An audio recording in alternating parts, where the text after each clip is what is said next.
Welcome to Oh Brother, a podcast of three brothers trying to figure it all out, with your hosts Brandon, Colin, and Aaron. On this week's show, internet selling. Hello. Hello. What's new? Nothing really, I don't think. Oh, fine. Well, we'll start the actual show when Aaron gets here. Megan and I have to. We get a lot of people that reach out to us for that show, and maybe people want to be on, and that's fine. We interview other pet sitters.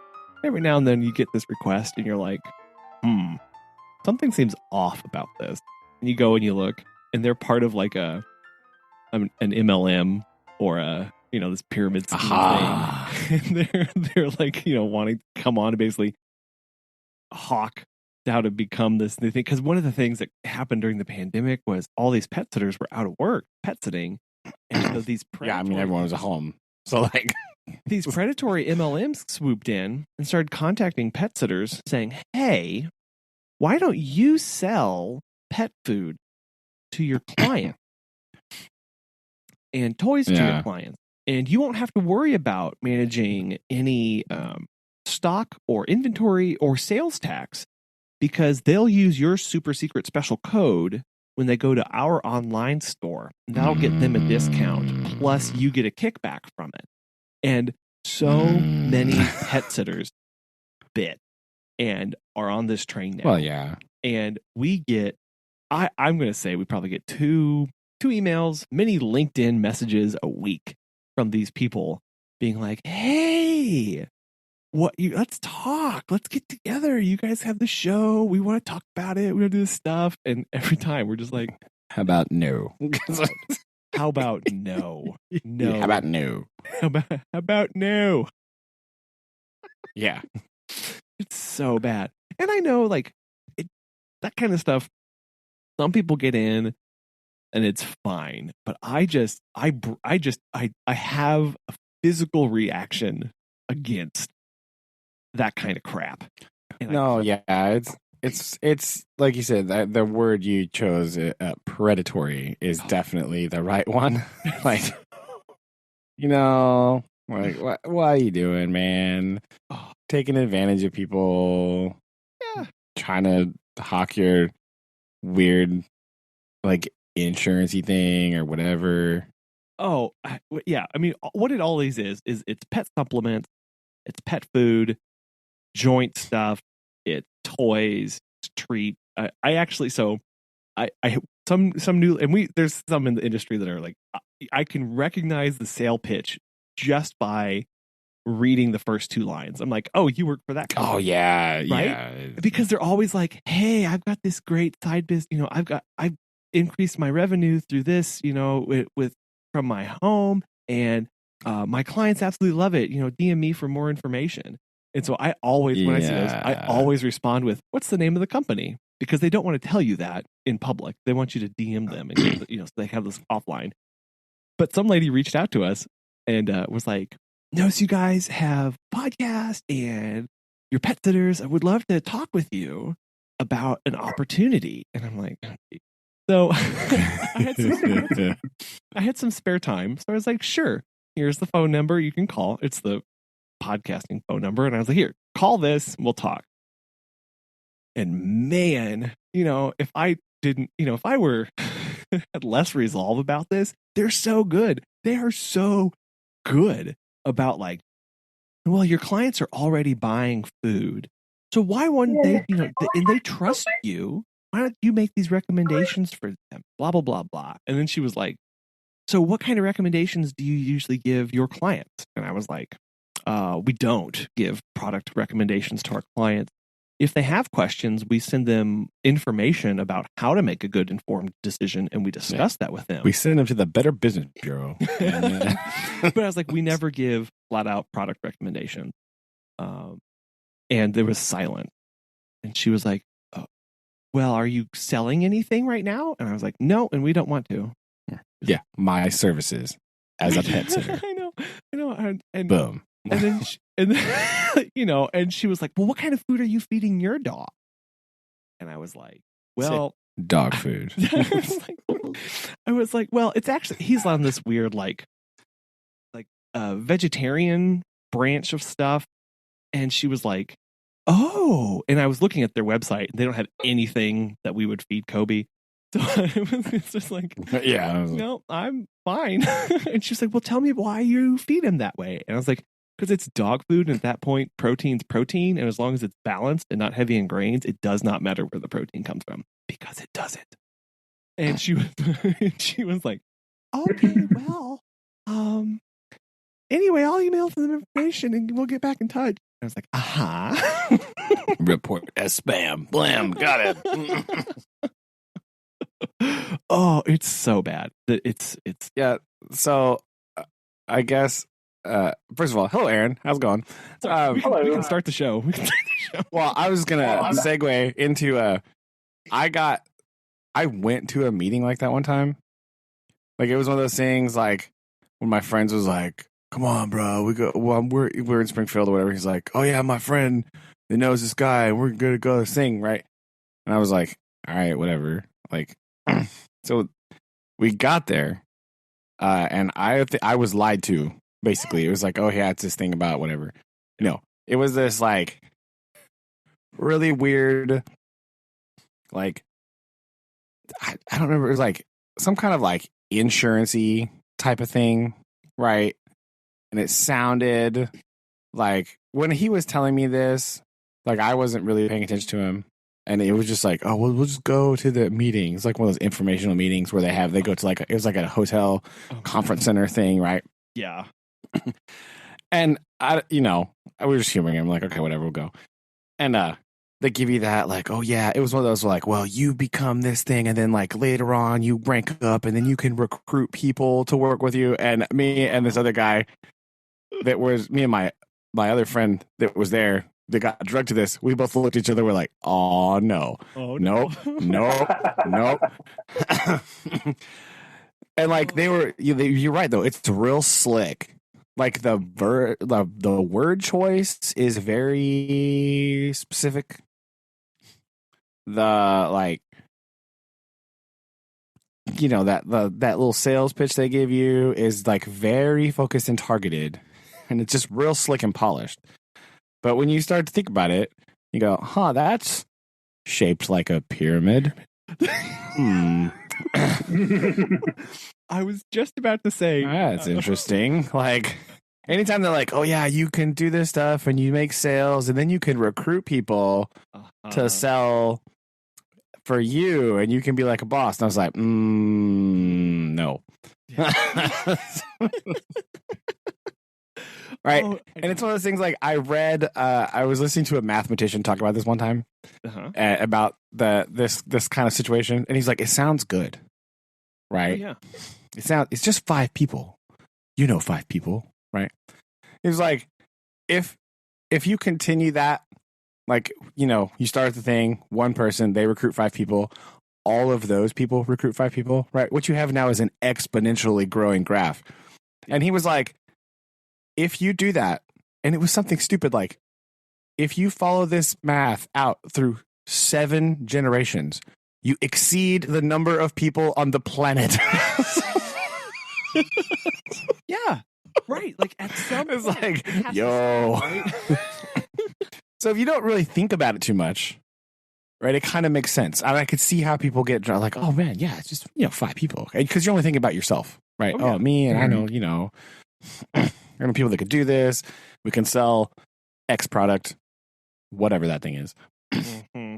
And then, like, all of a sudden you're going, oh, wait a minute. That's a lot of people. Like, oh, no. It's like, you get to, like, giant numbers real fast. And it's, that just your exponential curve just explodes. Untenable. There's a really good podcast that I'll recommend, and I'll put in the show note. It's called The Dream. And they walk through this exact thing and talk about the history of MLMs, of pyramid schemes, and the predatory nature. They interview people involved at all levels of this stuff. They actually, as part of the podcast, get involved in one and talk about the onboarding process for one of these research purposes, I guess. Yeah, for research purposes. Wow.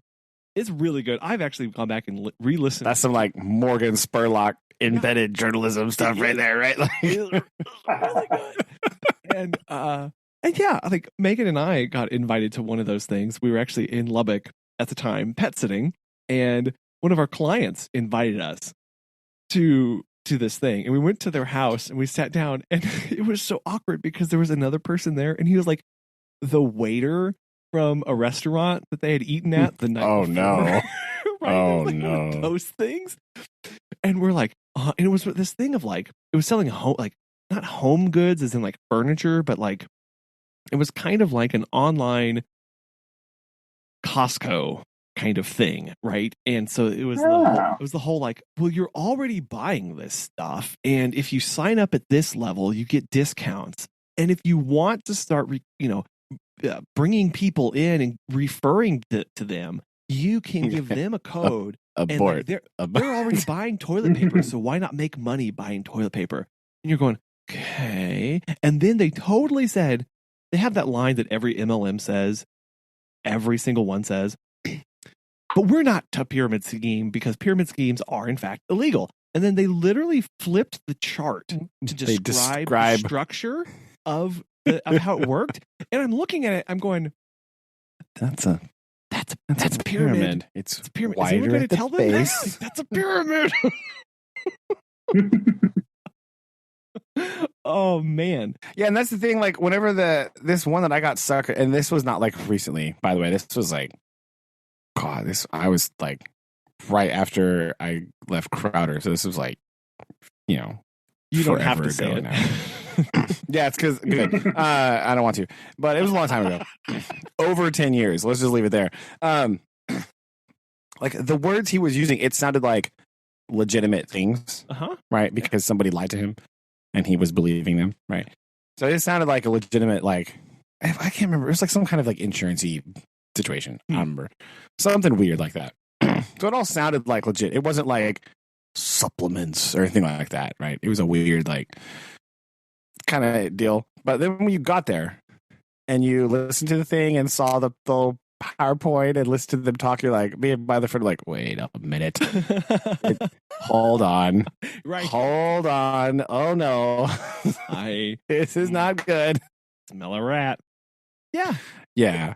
And I understand that people get involved for different reasons, right? And they have different motivations and all sorts of stuff. Yeah. And I don't fault anybody who goes into it hoping to make a better life for themselves, right? Because I know that that's really where they fall, right? They look. Well, yeah, but that again goes to the predatory nature of these things, right? Because they are preying on people, like trying to, get out of a situation or trying to do that, and they're using that vulnerability to make themselves some money, and then just like dump the burden on this poor quote unquote sales representative. Right? Like, you've got to buy all this inventory and you have to buy X number of things per month and have it in stock for your thing. So you're hired by these people and they like work for like, this kind of thing, and they're selling like either clothing or supplements or whatever. And they've got garages full of this junk and they can't sell it and they've had to buy all of it. Yeah. And they're being forced to buy more, but nobody's buying it from them. Right. And that's the thing of like, when you start looking at, well, if you have to meet like minimum monthly sales. And so, right. It's at some point you start buying more of this merchandise for yourself to meet those goals. And to meet your goal. Yeah. And then you're like, great, I am spending how many thousands of dollars just to, stay on the leaderboard or whatever to get that $7 perk. Yeah, or whatever. Some of the big perk is like really enticing. It's like some kind of like car or a trip or something. Right. But then like there's no lower tier perks, right? It's like it's like the one and then that's it. So, it's not like those dumb like band fundraisers, right? Where there's just like, you sold 3 things, choose from this category. You sold 5 things. Choose from this category. Get a stick of gum or a pinwheel. You know, Like, we feel like you're back at Mr. Gaddy's. You've only won like 7 tickets at the arcade, right? It's like, yeah. Also, deep cut for Springfield, Missouri listeners. Mr. Gaddy's Pizza. Yo, man, that was some terrible pizza, but what a great arcade. Anyway, yes, I remember playing Hungry Hippos there. Actually, is what I remember. Oh yeah, the giant one. Yes. Yeah, Mr. Gaddy's. Yeah. Anyway, but yeah, that it's just that predatory nature that's like it makes your skin kind of crawl about like, oh, I know. What are you doing? And there's those. Some of them are like pretty innocuous. Like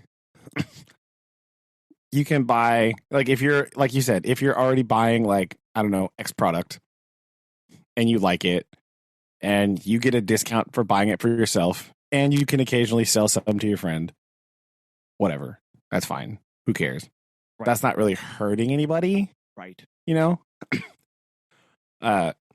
But when they like really try to amp it up and force you into those sales quotas, and like the ones that really make you like you have to do this or you lose on these minute benefits that we're giving you, right? You don't get that. You have to move so much product and make X dollar amount. That's the ones that you're like, hold on. Wait a minute. Yeah. We met with a lady earlier this week trying to sell us ad spots on the local radio station and for our business. Okay. Yeah. And I was like, You say, listen, we already have too much business. I didn't say that, but I was like, look, like this, I genuinely was just interested in that world because I have never thought about what does that even cost? Like, what does that even look like? How do you work with a radio station, right? Like, okay, I'll go into this for fact-finding information. I'm going to say no. Like, I know I'm going to say no. So let's just hear this person out. She'd been in the position for like 3-4 months. Oh, I guess maybe a little bit longer than that. But ad spots and radio stations are ridiculous. And they have this weird thing like of quote guaranteed impressions. And I was like, how are you guaranteeing 10,000 impressions a month on this ad? And she's like, well, because they know their traffic and blah, blah, and they know how these usually perform and blah, blah. And then I paused and I was like, how far away can you hear this radio station? And she was like, right? Because she was like, oh, I could pick it up when I'm down in Branson. And I was like, there we go. People who I don't want hearing my ad are hearing my ad. Yeah, right. Like I understand. I cannot offer them services hours away from my house. I can't. Right. So it's totally pointless, right? So that just immediately out the window. And then she started trying to sell us on a website and all these documents stuff. I've already got one, you see. I know. And I was like, I actually am really happy with the traffic that we're getting, and we can monitor it and blah blah, and we get really good results. And then she started. I'm probably talking a little bit more than she should have, because apparently last year the ad company that they partner with through the radio station that sells all the ad spots, their sales reps did not have a quota or a match for anything. But now she is required to sell one website a month. Now that's a lot of websites. That's a lot of, because then her very next statement was, well, I've already sold 7 this year. And I want to reach across the table and smack her and go, you are you're throwing your career in the trash by overachieving. I don't. Yeah, because only there's a cap on how many people are going to need that service. I know. You need to spread that out. If you're required to do that, your role. If you are required to sell 1 a month and you are bragging about how you've already done 7, and she was like, yeah, apparently the station or the ad company, they only sold 2 of all last year, and I've sold 7 this already. Then I'm going, wow, like you are not going to be in this position very long, because if you are required to sell one a month, there's only so many businesses here in this small town, right? And even in the remote area around us, it's like, who are you selling these to? Who? Like who's buying that? Who's buying this? Stop it. If you want to, if you want to be in the same position a year from now, you have got to slow down. And I hate telling people to stop being productive, but if somebody came to me and said you're required to do one a month, I'd be like, okay, I'm going to do one a month. We'll do what? Yeah. Right. Well, like you said, it's a limited resource area, but that's the disconnect with like the sales world, right? Like, must sell more stuff. And I'm not dogging on any listeners who happen to be in sales. That is a very important thing, right? Like, I buy lots of stuff, right? It's an important part of our society. But like, upselling people stuff they don't need is weird. Like, I don't, that really, and again, whenever your sales are based on volume, right? And this isn't the fault of the salesman. So if you are a salesperson, listeners, this is not directed towards you. It's the companies that they work for, right? Yeah. They're the ones driving this like ultra competitive behavior. Part of it's like putting salespeople against each other to like, you got to sell more stuff, and you'll, even legitimate businesses, not the MLM stuff. When you are working that way, you're kind of like, you're number one, you're pitting your own workforce against each other. So you have like weird workplace drama.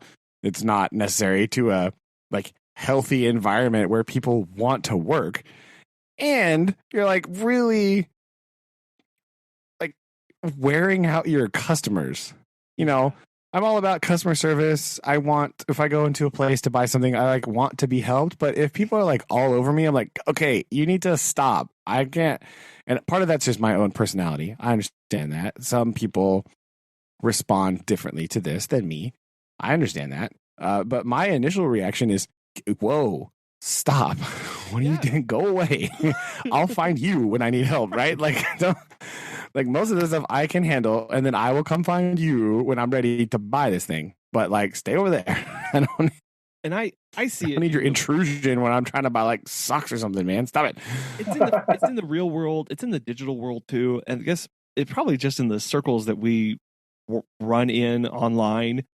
But the number of people who have a personal Facebook page that is their sales page, right? Like they've got the header with their company they work for, and all of their posts are nothing but selling, talking about the latest product, talking about the latest release, talking about this thing.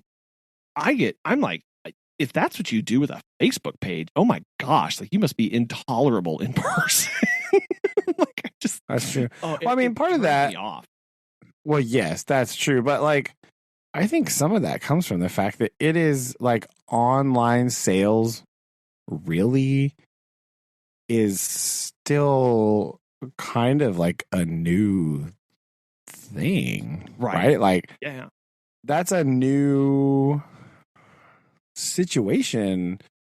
And I think a lot of people don't really understand that it's a different space to sell things in, right? And it kind of harkens back to like that, like you are kind of blurring the line a little bit when you are, even if you are let's say that you are like a crafty person, right? And you are like making a thing, or you're starting your own small business, right? We're moving away from like weird predatory internet selling. But like, so let's pretend you like sell X product, right?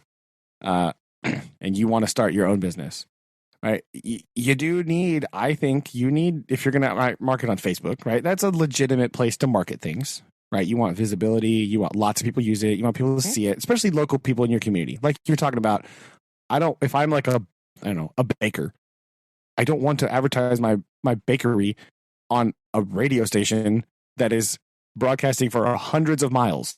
Right. That's not what I want. Right? Like, that's not It's not going to be helpful. People will be calling me. They'll be like, where do you live? Like, I live 2 hours from you. Sorry. Can't help Side you. note, right, I totally, like, we were on the way home. I ranted to Megan about that very process of like, what a terrible customer service interaction where you broadcast and some lady in Branson calls you and needs a dog walk tomorrow. And you have to say, no, actually, I'm not in your area because I'm 3.5 hours away. Like that's messed up, man. Right? That looks bad on you, the business owner, for being like negligent in who you're reaching out to. So I totally get that's a good point. That's true. That's true.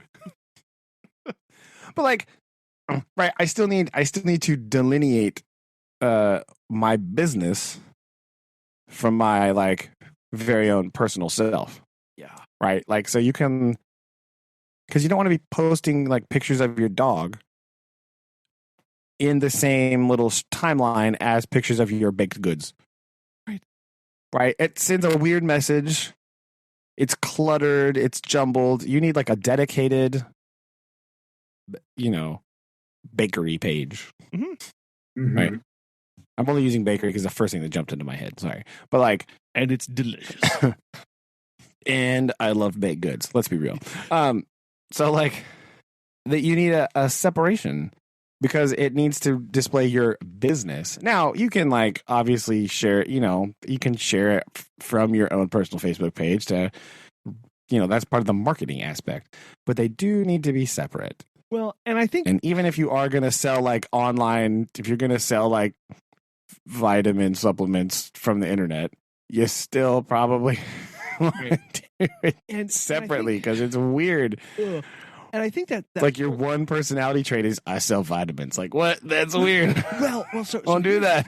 Here's I'll thread this needle back into MLMs, and we can totally get off this topic because this is raising my blood pressure. But what it's doing when people convert their private Facebook page into their sales center, they are leaning on the techniques of an MLM. Who, what do they say sell to first? Your circle, right? Friends and family. Friends and family. Yeah. So that is their audience that you immediately turn to sell to, because that's who you know, and you already have 300 people following you. Wow, sell to them. How awesome is that? And you just start selling them, and you said, you wear out your customer base. You wear out your friends and your family, because then, all of a sudden you're the person of like, oh my gosh, he wants to sell me another bagel. I don't need another bagel. I bought one just to help you, and now stop talking about it. Yeah. Oh, and it just.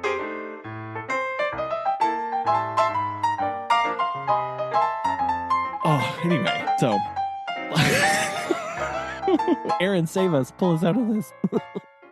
Yeah. Well, I mean, you kind of talked about like that. I don't want to say like that entrapment of things That's like that. It really is. It's like I've never. Well, there's been a few times like people have called me over the phone that are definitely spam. I call them spam artists, which that's not the term, but I think that's what I use. It is now. That are kind of like, hey, is this Aaron? It's so great to get a hold of you. And I'm like, who are you? Yeah. Why are you talking to me? I don't talk on the phone. What do you want? And so, like, to have people like contact me in that regard, like, oh, hey, like I heard that you like this stuff, and so now like I'm kind of more like intrigued of like, well, like I know he's fake trying to sell me something, but now I'm very interested into like what he's like wanting or they are wanting. And so like there's been several times where I've been kind of caught in that, where people are like, oh, hey, like, are you interested in this? There has been a time where I can't even remember what it's called, but we were at Bass Pro Shop in, I believe it was Oklahoma City, and we got trapped talking to like not a timeshare kind of thing, but it's like, hey, enter a chance to win. Yo, those are like, terrible. Get like a week's vacation at some like resort thing. Yep. And we signed up for it, and I say resort, it was in like Texas somewhere, like at some like golf retreat, and we signed up for it, and we completely forgot about it, and then like a month or two later, people called and like, hey, Aaron, this is blah blah blah from whatever services. It's like, oh, who? And I think the first time they called me, I panicked and I hung up the phone immediately. And so I was like, oh, I don't know who you are. And they called me again, but it was sketchy every single time because they called me from like a different number. That was it was just different like every single time.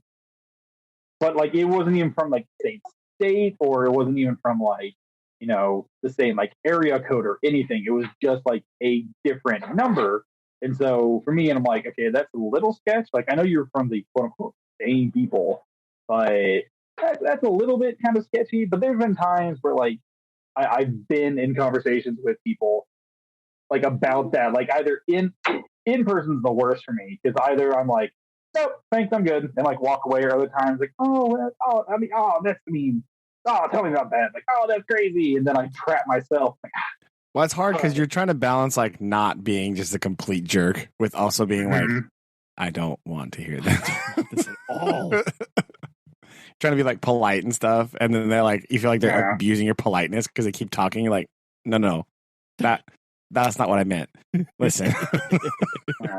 And so there has been like several times in person. Over the phone, I was like, pass. Thanks though. Bye. And so there's been times where that has, I've hung up the phone, blocked the number. I'm like, I don't want to deal with these people again. That's why they call you from different numbers. Yeah, and so like I get that, but at the same time, it's like you guys can just leave me alone. Like that's all you have to do. It's not that hard. With people, and so like that's just kind of how I have not handled, but like been a part of situations where it's like, oh, hey, what are you, huh?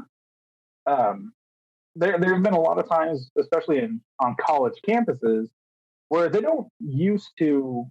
Well, when I was in college, before apparently way back in the day, they have a lot of like credit card people like on campus, or like college kids like get them trapped. Like, hey, you're a broke kid, you like money, and so I'm sure that's how that's handled. I'm not sure, but like I remember that being kind of like a really big deal, and I remember our father being like, "You do not get a credit card when you're in college because people will try to offer you stuff." And I'm like, I don't like talking to people. Like, why would people offer me money? Like that doesn't make sense. And so, like little weird things like that that I have experienced through my time dealing with it. I've never dealt with a pyramid scheme in so many words. I did have a friend that was a part of a super sketchy program that was quote unquote affiliated with Amazon, where they would send them like someone's order, and it was your job to like check the order, like make sure like, oh yeah, that's right, like this is what this is, and then you box it up and like send it off. And surprisingly, they never got paid, and they did it for like 2 weeks or something, and they're like, oh hey, this is fake, we should stop doing this. And I remember listening to them kind of break it down. They're like, oh yeah, they had a sponsor on like Indeed.com, and so you were we emailed them our resume. They're like, oh hey, you guys got great communication skills. Let me tell you about our program. We're like an off base of Amazon where it's our job to check people's packages that they get, and then we ship we ship them to you, and then you guys like ship them back to us, and then that's how we know like whatever they're getting is legit. And I was like, oh, that automatically sounds sketchy. That sounds weird. Terrible. Yeah. What the heck? What? And so like they got like a few packages.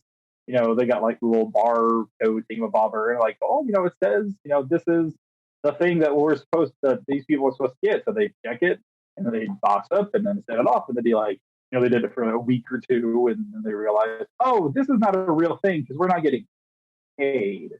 And so they quote unquote dropped out. But I just remember that was like just hearing them tell about it. Like, oh, that's horrible. I'm like, yeah, we didn't really think too much about what we were getting ourselves into. And I'm like, no, I don't think you did, because that's just something that would have completely glossed my mind of something even feasible.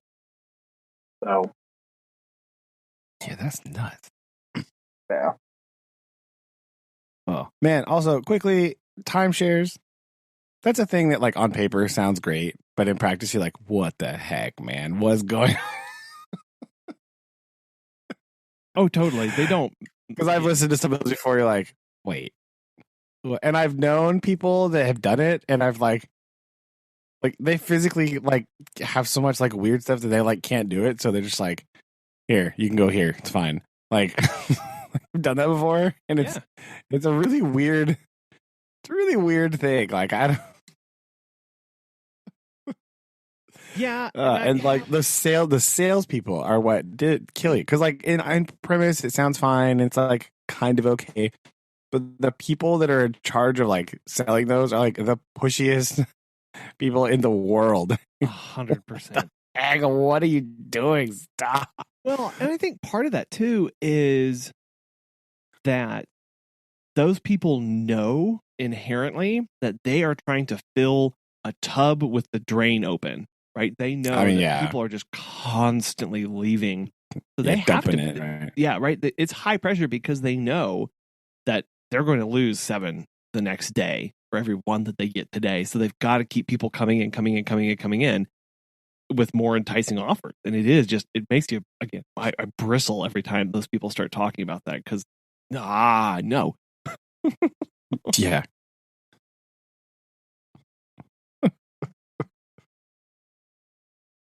Oh man. Well, there we go. There's most of the show on accident. Hey guys. Anyway, hey, welcome. Hey, what's going on? 38 minutes in. It's fine. Everything's fine. Oh. Other than that, Colin, how was the rest of your week? Oh, it's been good. We what have we done? Well, we don't have as many dogs in our house anymore because people have stopped traveling for spring break. So like at nighttime, I don't have That's nice. Crazy pugs staring at me in the dark, which is great. Always a bonus, right? Always a bonus. But I've been trying to get the yard prepped for spring and just hanging in there, really. Not a whole lot of interesting things going on, unfortunately. But it's all right. Yeah, other than that, it's just kind of one of those weeks where you're like, a lot of stuff happened, but nothing happened. It's like kind of trivial stuff. Yeah, it's like just like a bunch of little tiny things that don't add up to much. Like at the end of the week, you don't sit down and you go, look what I did. It's like, what did I do? Oh. Look, I did so much. I'm tired.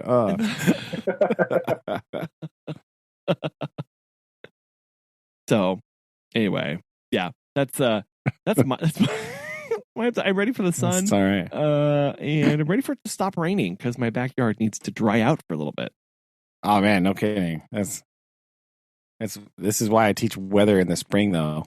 It's very handy. We can just like look outside, like, look, see, precipitation, boom, nailed it. Like we can just look outside and have all kinds of observation time. Damn. Aaron? Hello. We're gonna go take pictures down in Stillwater.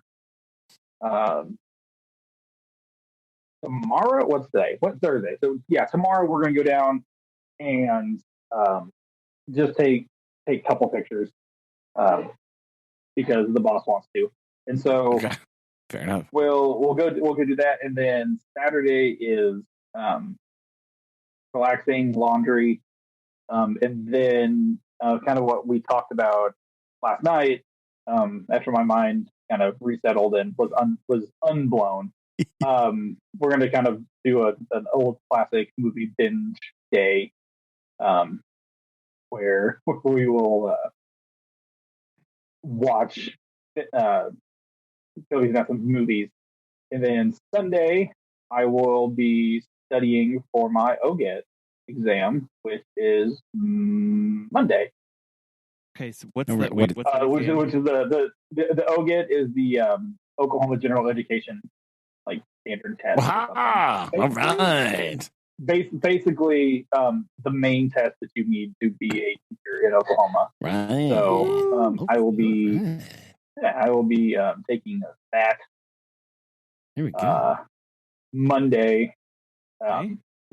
It was always conveniently scheduled the past few weeks, and especially last month. I scheduled it twice. Both of them were canceled due to the weather, which conveniently it was the entire state of Oklahoma was snowed. So Yes. I should have had this test taken last month and in January. But every time it's either been like, oh, the system's down, or hey, you can't get here. And there's feet of you're snow. We can. You're right. I feel you. You're right. That's fair. So, That's fair. The system down's annoying, but the feet of snow. Okay, I deal with that. It's okay. So that's what I will be doing Monday. Right. Well, you should explain to the listeners why you're watching so many movies this weekend. This is interesting little thing here. It's kind of a. We had to do a similar thing, right? So let's hear about this. I want to know. So hold on. Let me go get my book real quick. Hold on. Oh, you have a list. That's all right, man. This is going to be quite the movie marathon if you had to write a big comprehensive list about everything. Well, it's not like a super big list by any means. It's just whatever. Wait for this, listeners. Like whatever. He's like going to unroll the scroll. It's that thing where it like bounces across the floor and like goes down the hallway. Right? It's gonna be like, it's just a small list. Just to kind of get it, get Shelby acclimated to the wild, wonderful world of crazy. You would think that she'd be somewhat acclimated by now. Yeah, right. So I had mentioned like a quote of something from the movie Cats Don't Dance, right? Which, speaking of niche movies, I had completely forgotten about until you texted that yesterday. I was like, wait, what? Yeah, so great movie, by the by. I was sitting there and I was like, oh, I didn't think the movie is that. I forgot about that. So was sitting there like, oh yeah, hey, so oh yeah, it's a great movie. And then we were talking about the other thing I texted you guys about the Disney Plus TV show called Bluey, which is about it's an Australian TV show about a family of Australian shepherds who just kind of do fun little adventures. It's a kids show, but it's actually very tolerable, and it's not like like it's actually what very high praise. It's tolerable, and cute. My friend and his wife, who they have she's a year and a half old, and I was down in Oklahoma City, and they're like, "Aaron, you need to watch this." I was like, "It's a kids movie," and they're like, "No, you don't understand. Out of all the kids shows that we watch, this is like the most tolerable and most like the best one." So we were watching that, and then we started talking about just animated shows with little critters, and then that someone said a quote from the movie. Did you mention your top 5 favorite mice movies of all time? By the way, that might have been brought up. That episode? Okay, good. I was making sure. And so good job. And so we talked about that, and I was like, "Oh, hey, like we have Amazon Prime. Let's just watch Cats Don't Dance." And so clicked on Cats Don't Dance, watched it. Mine was blown the entire time. And then there was a little. Turns out they do dance. Who knew? They do. Spoilers. So there's a little thing that popped up because it was showing the credits. the credits minimized, and then it was you may also be interested in, and then it gave a strew of movies that, like, I was sitting there and I'm like, oh my god, I have not seen that movie in forever. I'm very interested. Like, why are you filming at the Mouse? Which I can't confirm or deny that happened. But and so I was just sitting there and like I was just scrolling on the bottom. I'm like, oh my god, like this movie's so great. I'm like, oh wow, like this movie. And she's like, what? And then I had to realize one of the second hardest things I've ever had to do was explain the concept of Rockadoodle to a 24-year-old individual. Why would you even try? I mean, yeah, like it's I thought about it after you said that. It's like, man, that's not. Wait, okay, yeah, hold on. And so I was like, babe, no, babe, listen. So it's like there's a kid. So it's like that meme where the guy's at the baseball game. He's like, got the girl, like, hold their head. He's like, yo, look, and she's just like, yeah. So I was like, babe. So like, there's a kid, and so like before that though, there's a chicken or there's a rooster named Chanticleer, and he sings every morning, keep the darkness away because the sun comes up, and it's raining, and like the Rockadoodle like disappeared, or Chanticleer disappears. It was like freaking out, and then there's an owl. He's a bad guy. And like halfway through, I was like, "Oh, I sound insane." I either need less medication or a whole lot more. I was like, "This doesn't make sense at all." And like, okay, you're right. This is crazy sounding. Yeah, and so next to Rockadoodle, was I actually wrote down "baby not seen classic!" exclamation point. The movie Fern Gully. So underneath the title screen of Cats Don't Dance, which again, great movie if you're bored, was Rockadoodle. Okay, Chanticleer. Right, wait, are you telling me that Rockadoodle is on Amazon Prime right now? Yes. Oh, snap. Renting it's like $1, so you need to get on that. I mean, I have $1, so I'd buy that for $1. So next to Rockadoodle, was Fern Gully. But hey, stay with me here. Was Fern Gully? I love that movie. Which again, that was another extremely difficult concept to explain to my girlfriend of over a year. And then next to that was We Are Back, A Dinosaur's Tale, or Dinosaur Story. A Dinosaur Story. That one is impossible to explain. That was messed up, man. Yeah. And I was like, it's about dinosaurs that become smart and like live in our time. There's a dude with a bolt in his eye. It's all weird. Yeah. I don't remember the plot of that movie. No, me neither. It's fine. Because I think when I was living by myself in Bartlesville, I saw it and I was like, oh my gosh, this is a great movie. Clicked on it, like watched like the intro. I'm like, yeah, I'm done. And so it's been a while since I've watched it. Next to that was The Page Master. Oh goodness. Yeah, so I didn't even bother trying to explain that. And then that's good. Once Upon a Forest, and then Secrets of NIMH. So I made a list. They're all for rent or to buy on Amazon Prime. And we're just going to rent some movies and watch all of them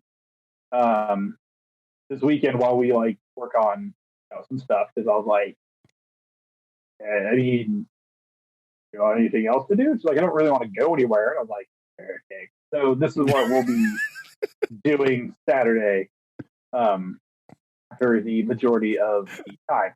And so yeah, that's what we got to.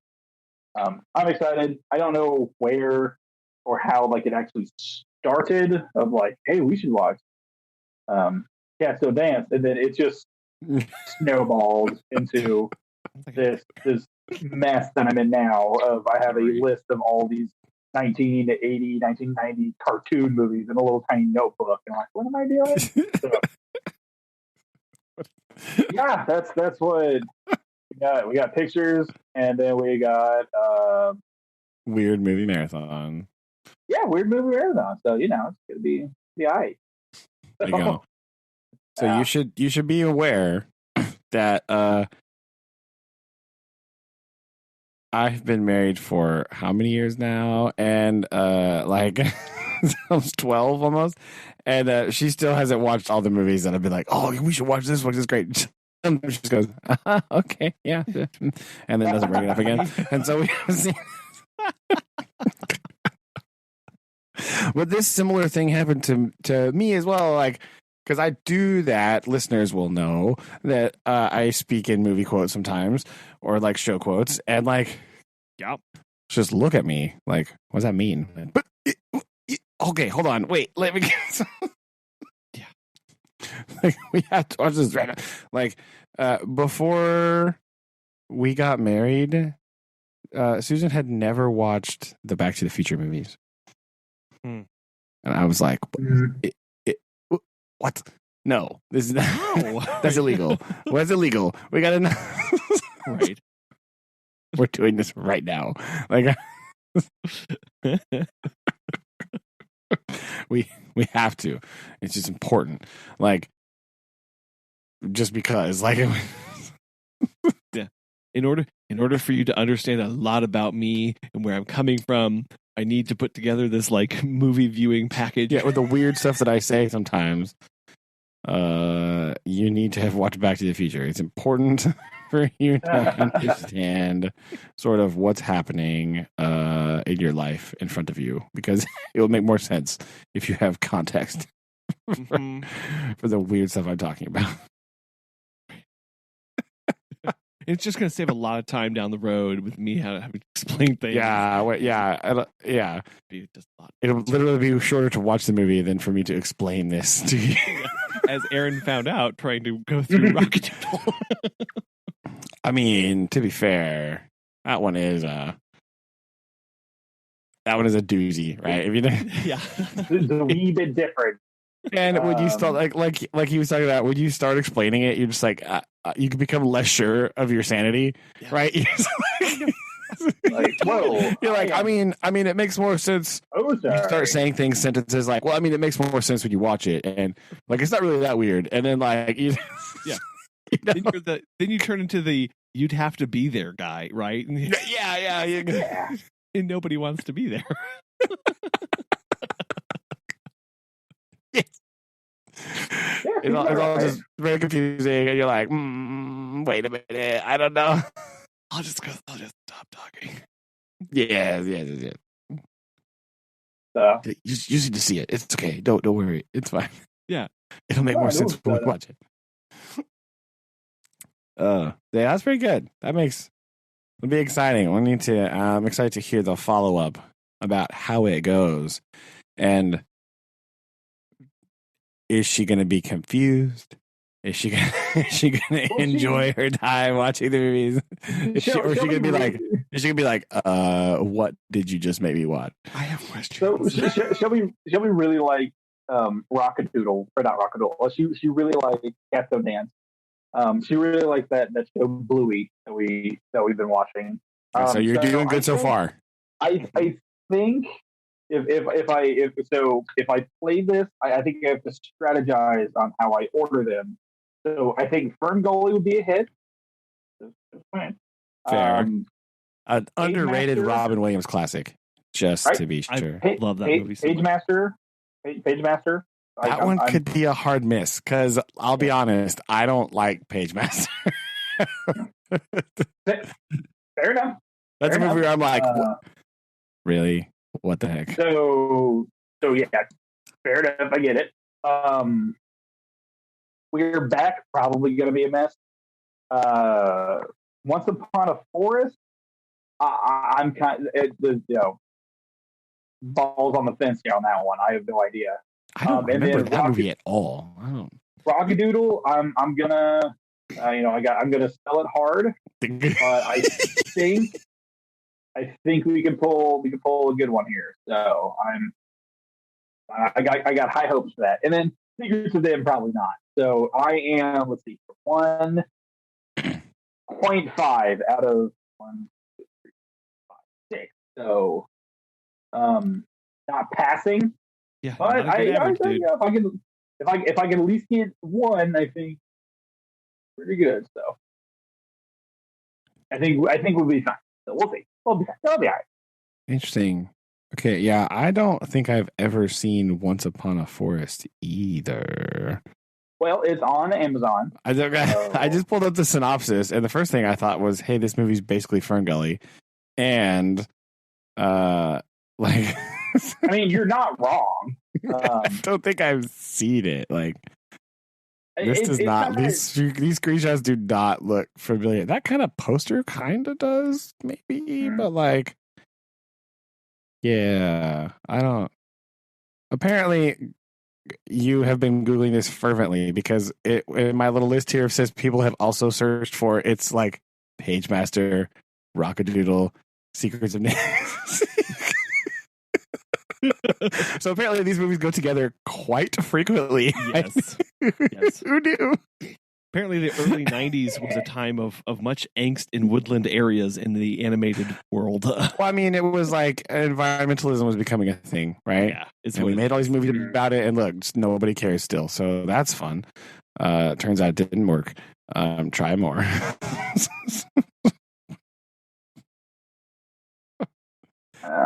Yeah, this does not look familiar. Yeah, I'll definitely be interested to hear what she thinks about this one, a movie that I don't recall. Although this little hedgehoggy boy looks familiar, so maybe I don't know. I think a lot of the animation art style of the time, like most of the woodland critters, kind of look the same. It's kind of like this is Hanna-Barbera anime. What? It is. Yeah, it's a Hanna-Barbera production. Yeah, they still made things after the 60s? I had no idea. Well, because I thought it was like Huckleberry Hound, Yogi Bear, Flintstones. Because I think it's based on some of their other IP, like the Furlings or whatever, or something like that. What? I'll be honest. That they brought back to make the part of that show. I don't know. I don't know. I'm mostly just familiar with like Scooby-Doo in Hanna-Barbera land. That's mostly what I have. I have a distinct memory of like some of these other things, like Flintstones, obviously. But the rest of it, I was unaware that they were still like an active company. Are they still? Do they still do? No, remained active until 2001. Whoa. That's much longer than I thought they did. Because they're bought by Time Warner. That makes sense. Everybody's bought by Time Warner eventually. Time Warner, Disney. Yeah. Wow. Yeah. Okay. That threw me for a little bit of a loop. I associate Hanna-Barbera very strongly with 1960s cartoons. Right? And so, like, I mean, yeah. All of the ones. So when I see 1993 Hanna-Barbera, my brain was like, what? What do you think? Right. Record scratch. A little meltdown there. Like, wait. Hold on. Okay. All right. Sorry. Okay. Side tangent. But yes, I am very interested to hear about what she thinks about this. If she is like understands you better or has concerns about after watching these movies. Yeah. You have to sit down. Well. Because I mean, so I go ahead. Go ahead. I just pulled up a list. I typed in top 10 non-Disney animated movies, and they're all my Don Blues, I think. Right. That one gave me 33 non-Disney. I'll click on this. I'll go through a few. Let's see. So this one is covered in ads. So hold on here. Okay. So obviously, so again, non-Disney. So Land Before Time, Road to El Dorado. Oh yeah, I forgot about that one. Spirited Away. Great movie. The Prince of Egypt. Anastasia, 97. What? You think The Prince of Egypt is a great movie? I like it. I like the Yeah. song. Really? Yeah. Okay.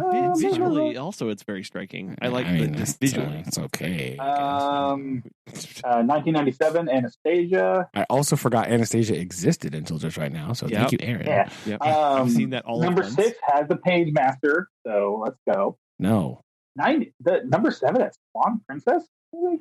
All right. American Tail, Iron Giant. Okay. I see Great it. movie. That was not Ice bad. Age. That one. I don't like. I didn't that like that. Spirit Stallion of the Cimarron. I didn't like the movie. one. Brave Little Toaster. Let's go. What'd you? First of all, shouting. Second of all, holy cow! I forgot that movie existed as well.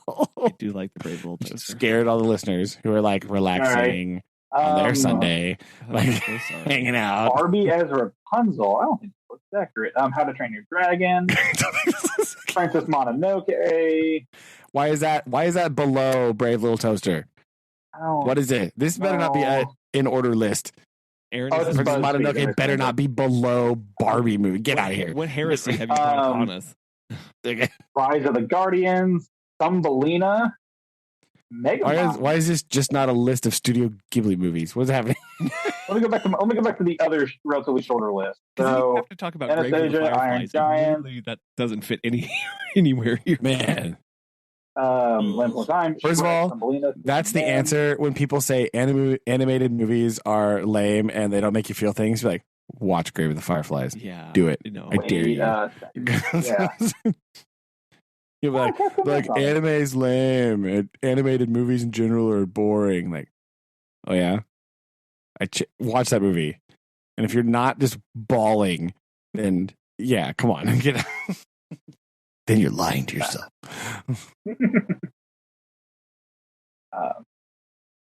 Yeah, the list was skewed afterwards because it was. I think it's just like the top like a list of just movies. I don't know. Okay, not ranked. All I right. don't know, like the best. But If only we knew someone that could rank these movies eventually. Man, that'd be handy. Dun, dun, dun. I only have 6 right now. I don't know if I can. We'll do that after we rank the top 10 mouse movies. I mean, obviously, we gotta have priorities, man. This mice movie thing is intriguing. Such a great character for movies, right? Because they're like unassuming, and yet they can be mighty, right? So, no, yes, sidetracked again. Sorry.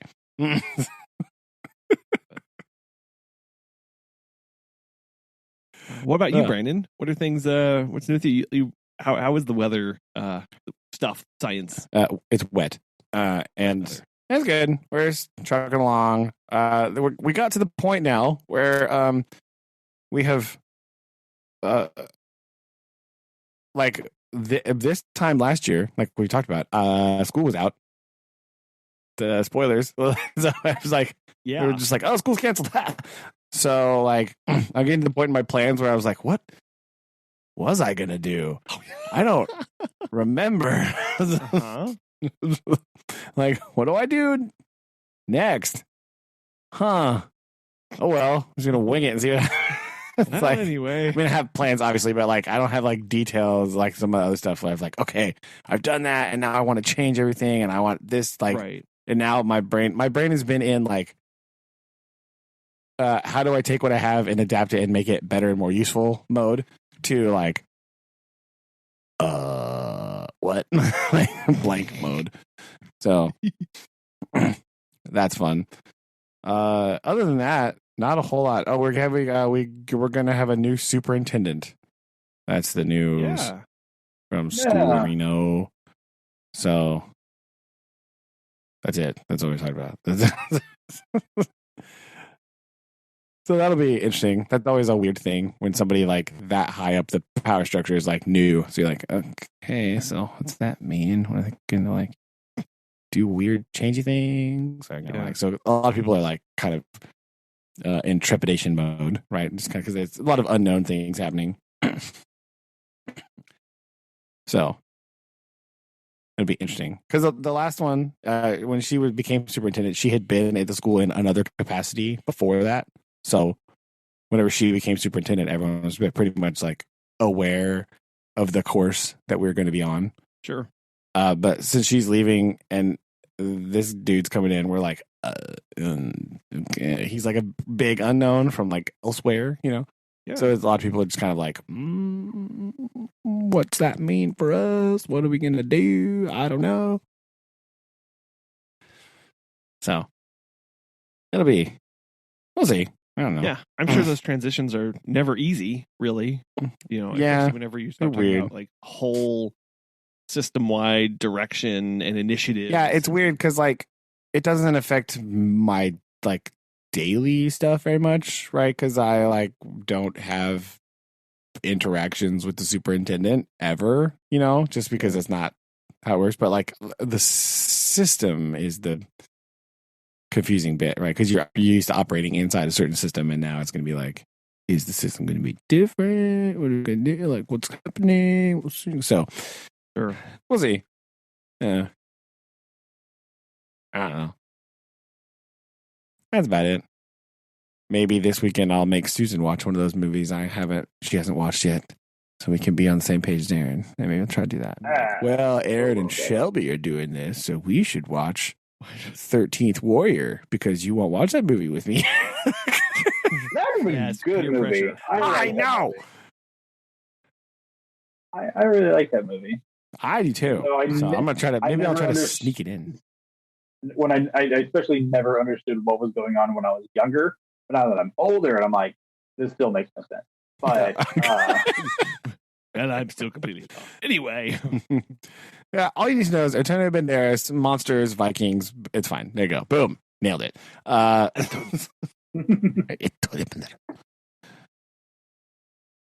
And the dude that's the head Viking guy plays the voice of the I forgot his name all of a sudden. Yeah, the Jarl in Skyrim. There you go. You need to know that. Yeah. Wow. The Stormcloak guy. Ulfric Stormcloak. There we go. Him. Oh, that's who that is. Okay. Yeah, he's the voice of that, like the big head Viking guy. Yeah, it's Ulfric Stormcloak. So that's good. That's important news. That goes back to your voice actor mind blown thing from your text too, when you're like realizing who are those people who voiced in Cats Don't Dance. When you had your other mental explosion of like, oh my gosh, that's who that is. Dead. Yeah, I'm still my brain has somewhat calmed down, but it's still just like, dude, I don't know. Like, I don't know if you guys knew that, but like I did.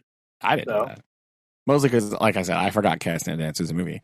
But that is a weird thing, right? Like, because there are people who are just voice actors.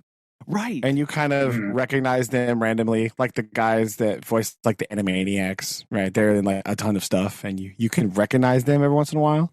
You're like, oh, hey, that's, Raphael from Ninja Turtles. That dude is like a super famous voice actor. I forgot his name all of a sudden, but like, you kind of pick them out. And then there's people that are like, don't normally do voice acting, as far as I'm aware, like John Rhys Davies. And you're like, what? What are you doing here? What's happening? Oh, hello. I'm not. Why are you here? I'm just, surprised. Yeah. I'm not sad. I'm just like, whoa. Like, all of a sudden, you're like listening to anime. Like, well, when you listen to the dub of Princess Mononoke, and you're like, Bob Thornton? What in the world? Why is he here? And why is? Oh, who else is in that I'm shocked by? It's he plays Calcifer. IMDb. Let's go. Yes. Yeah. Well, Billy Crystal. Yeah, Billy Crystal. Yeah, Calcifer, right? Again. Yeah. You're like, huh? What? You're like, Calvin's Castle. Okay. Sorry. Yeah. Yes. There's a lot of like the ones that are just like randomly just show. Who was the other one, Aaron, that you were surprised about? I don't remember who you said. Oh, I gotta look at my list here. So I was gonna look back at your text message. But yeah, every once in a while there'll be a surprise one. You're like, what? Keith David? What the heck? Oh yeah, when you said Don Knotts, I was like, that's not somebody you expect to be a voice actor, right? Well, it's like in other films, like Keith Mark David does that Hamill. too. Shows up. Oh yeah, Mark Hamill is a huge like, he does a lot of like some little movie called Star Wars, whatever. But like he'll just like he did like a lot of the Batman animated series. You mean the best Joker? That's what you mean. Yeah, the best And Joker so, was like, the best Batman. Yeah. Yeah. I mean, done. By the way, that's on like, Amazon if you just want to watch some old Batman episodes, because I do that sometimes. Those are on there. Yeah, Batman the animated series is on there. Oh man, there you go. Those really are the best. But yeah, it's surprising because some people, I don't know why they do that. I don't know if it's like the director of the movie like seeks them out, like, oh, I need John Rhys Davis's voice for this character. It'll be perfect. Or if he's just like, if his agent's just like, hey, there's not any like movies, but there's this casting available. You want to try it? And he's just like, yeah, sure, why not? Like, and then all of a sudden he is voicing an animated voice out of nowhere. You're like, what? What do you like? I wonder how that works. I wonder if they're like, I want to do voice acting. You know what I mean? Like, I want to be an animated actor. Right, because you hear many times when people are creating a script or they're putting everything together, they'll have an actor in mind to play the role, and I wonder how much that goes into whenever people are putting together an animated movie, or like they have somebody's voice in mind. Yeah, I wonder if they do that because, like you said, a lot of there's movies are full of stories like this movie was actually written with this person in mind, but they turned it down. You know what I mean? Right. Like, yeah. So yeah, I wonder about how they pick who's going to be a voice actor in Cats Don't Dance. Right? Did they? Because I can't imagine John Rhys Davis was like, I want to voice a cat. That's my life goal. Could be wrong, but like.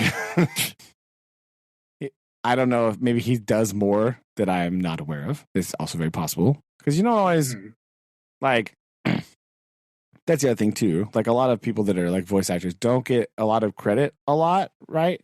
Because we're so used to associating the face with the role and not necessarily the voice. And a lot of these people are extremely versatile. And sometimes they're voicing different characters and you have no idea until you look it up or you see the credits. You're like, wait, it's that guy? What in the world? Or you're like, oh, that lady's, oh my goodness, that doesn't even sound like her, right? Because they're so good that you don't even know. Yeah. Well, so like the lady who does all of the voices on The Simpsons. I forget her name right now, right? Where it's just like so crazy. Or one of my favorite ones is just because, again, connections to things I used to watch in the past is Peter Cullen, the voice of Optimus Prime from the original, who then reprised it in the live action ones. But he's also like the voice of Eeyore, and and he did the sound effects for the Predator. Is he really? Yes. The sound effects for what? The Predator. All that crackling stuff. He did that. So yeah, he's like he's just like this breadth of like he's an Autobots leader, he's the kind of depressed donkey, and he's this space killing fighting thing. Crazy. Oh, and he did I just remember he did Monterey Jack in Chip and Dale Rescue Rangers. Did he really? Yes, he did. Oh man. It's just my favorite childhood TV show ever, Chip and Dale Rescue Rangers. Yeah. See, again, like, sorry. I like the work of voice actors, again, of like how do you span something like that? That's quite a range, right? But also, like, how do people find you? Like, I don't know. Like, you can't give a headshot and say, and go through things. Like, people have to sit down and actually listen to tapes, or I don't know. Like, it just that whole world. Yeah, I imagine there's like they have like audition reel, right, where it's a lot of their different work, kind of showing their range and how well they can do it. Yeah, and they probably have a different sort of. Their talent agent probably also has a different skill set, right? It's a slightly different circle. But like I said, some of them do overlap. That's why, like, you get like random people that are like really famous Yeah, and they do that to bolster certain roles, like, oh, a famous person acts in X movie. Like, Robert Williams was the genie, right? In Aladdin. Like, oh. But, that's Disney Studio can grab those big people, like, or Simba is like Matthew Broderick, right? Like, oh, yeah. James Earl Jones. Like, the Lion King voice acting cast is actually insane. Like, if you look at the people who voiced those, you're like, what? How get all these people?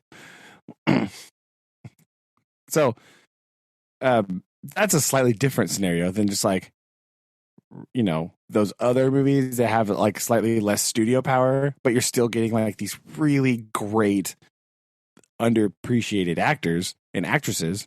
They're doing these roles that, like I mentioned, like, you don't even know it's the same people a lot of times, and they're so good at what they do. And it's just kind of like an underappreciated thing because it's so important to the animation is the voice that goes with it.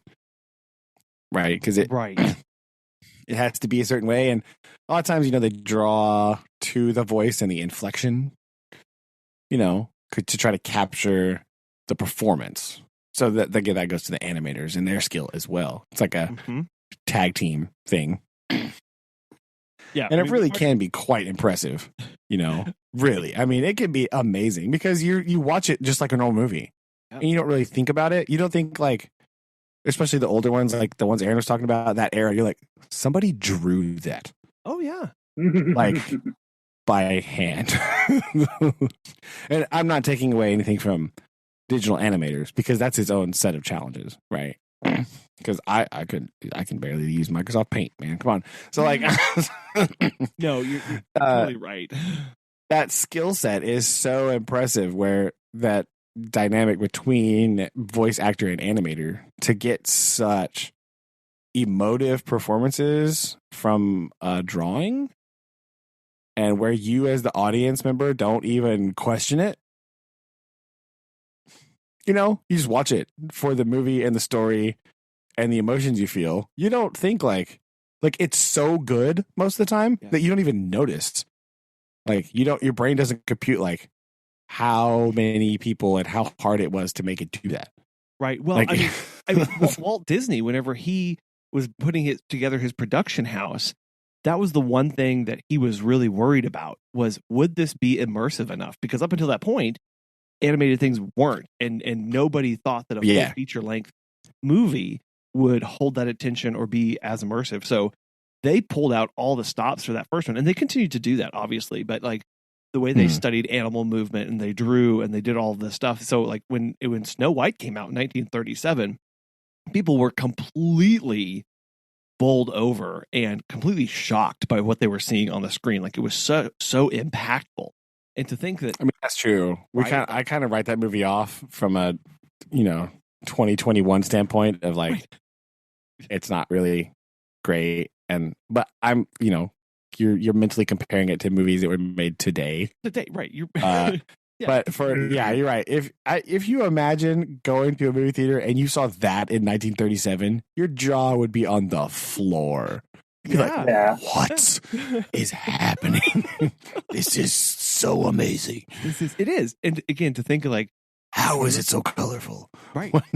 And to think like each one was, each pane was hand drawn. Then they went to the color, and then they put it into production. Like it is just, and then to think of what they took and they do with that these days of the voices and the sound effects and the meshing of hand drawn and computer animation in a lot of those films, and then the full on computer generated stuff these days. Like we really do take for granted of just how immersive, like when I'm sitting there watching an animated film and I'm bawling at it, it's like, this is animated. None of this is real. And yet. Yeah. Well, and you just sort of, a lot of the bigger one, well, even basically any of them that I've seen recently, the one that comes to mind is from a big production studio. But like when you watch a movie like Frozen 2, right? All of my complaints about that movie are like story and character driven. The animation and the voice acting are not Like I don't even because I just consider them like characters, Yes. right? Yeah. Your brain just goes like, oh, why would Anna do that? But you're not thinking about like, you never once do you think like, why did they draw her that way, or why did that lady, why did the actress sound that way? Because it's so flushed out as a character that it's there. And so you're critiquing like just like a normal movie, right? All your critiques are the same as with a live action movie. Right. It's about the story and the plot in that movie. All the rest of it's so good that it's kind of beyond, beyond reproach. There's no problems with like, it's not like, oh man, I can't believe they animated that way. Like, I can't believe they did that. It's just like, this plot's a little shaky. Like you start critiquing it not on the fact that it's generated and totally made up, like not you're actually looking at the story and the plot and the story structure and the thought, because everything else is so fleshed out and dynamic that you just accept it as part of the thing, and it's so well done that part is not a thing that you question really. Except for like, you can still have the same things like, well, I wonder why they chose to use that camera angle. But, it's a drawing, but you're thinking about it in those terms. You know what I mean? Like, why did they draw it from there? But even in my brain, I don't think why did they draw it that way or why did they animate it that way. My brain says, why did they shoot it that way? I know that's not technically correct, but like I know what I'm talking about. It's fine. Like, that's a weird camera angle for this, and you're like, wait a minute, there was no camera involved. In there's no camera. Dang it! It's got me again. Fooled again. Yeah.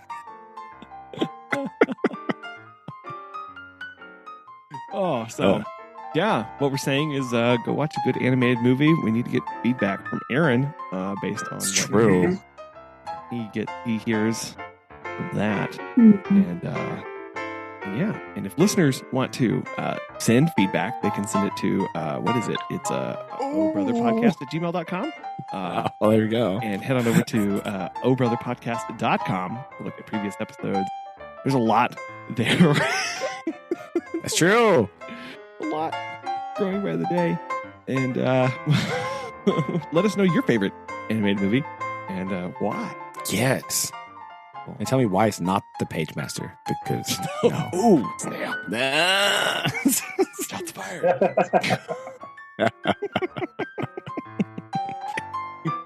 Oh, well. Love you guys. Love you too. Okay. Love you too. Bye. Bye.